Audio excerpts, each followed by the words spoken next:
নমস্কার, আমি পিউ। আপনারা দেখছেন এনজয় লাইভ। ঈশ্বরের কাছে কামনা করি সবাই ভালো থাকুন, সুস্থ থাকুন, সকলের মনে সকল ইচ্ছে পূর্ণ হোক। আজকে আপনাদের শেয়ার করব আমার রাধা মাধব, গোপু সোনা আর গৌনিতাই ঠাকুরের পুজোর পোশাক। এই দেখুন কি কি জিনিস আমি এবার পুজোতে ঠাকুরের জন্য কিনেছি, সেইগুলো আজকে আপনাদেরকে দেখাচ্ছি।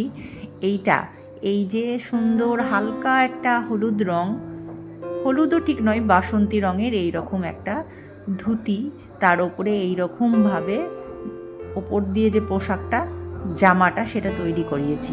এটা দর্জিকে দিয়ে আমি তৈরি করিয়ে নিয়েছি। খুব সুন্দর, কাপড়গুলোও খুব সুন্দর, একটু মোটা ধরনের কাপড়টা। গৌনিতাই ঠাকুরের জন্য, দুজনের জন্য একই রকম দুটো ধুতি, তার সাথে উত্তরীয়। আর এটা হচ্ছে আমার রাধারানীর পোশাক। এবার পুজোতে আমি রাধারানীকে এই পোশাকটাই পরাবো। ছোট ছোট্ট করে সুন্দর এই রকম পুঁথির কাজ করা আছে, মানে কাজের ওই বোতামের মতো এগুলো লাগানো আছে। আর ওপর দিয়ে রাধারানীর ঘাগরার ওপরে যে নতুন পোশাকগুলো এখন উঠেছে, নর্মালি প্রত্যেক দিন ঠাকুরকে যে জামা কাপড়গুলো আমরা পরাই, সেই ঘাগরার মতোই করে তৈরি করিয়ে নিয়েছি। সাথে একটা এরকম ওড়নাটা যদিও খুব পাতলা হয়ে গেছে, কিন্তু কিছু করার নেই, এইরকমই বানিয়ে দিয়েছে।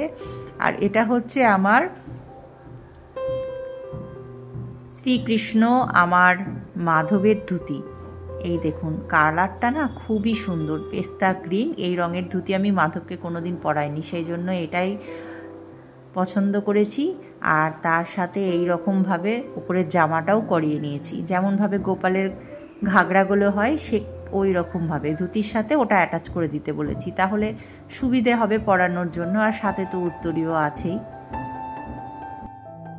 আর এটা হচ্ছে আমার ছোট্ট গোপু সোনার পোশাক। একটা নিয়েছি লাল রঙের, একদম সুতির, মানে প্রত্যেক দিন পরানোর জন্য।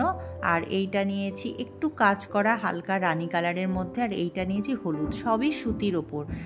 আর এই দেখুন এটা শুধু নিয়েছি একটু নেট, তার সাথে একটু বেনারসি কাপড় দিয়ে করা। আর আমার ননী সোনার জন্য নিয়েছি এই রকম একটা সুতির, যেহেতু ননী সোনার জামা কাপড় খুবই কম, নতুন নতুন ননী সোনা এসেছে আমাদের বাড়িতে, তার জন্য দুটো সুতির নিয়েছি। আর একটা নিয়েছি ভালো, এই দেখুন, যেমন আমি জন্মাষ্টমীতে কিনে রেখেছিলাম গোপু সোনার, সেই রকম একই রকম দেখতে নিয়েছি ননীরও গোলাপি রঙের। আর গোপুর অষ্টমীর জন্য পরানোর জন্য এইটা নিয়েছি। আমার ছোট্ট গোপু সোনা অষ্টমীর দিন এই রকম পাগড়ি সেট করা একটা পোশাক পরবে। এই হলো আমার পুজোর কেনাকাটা।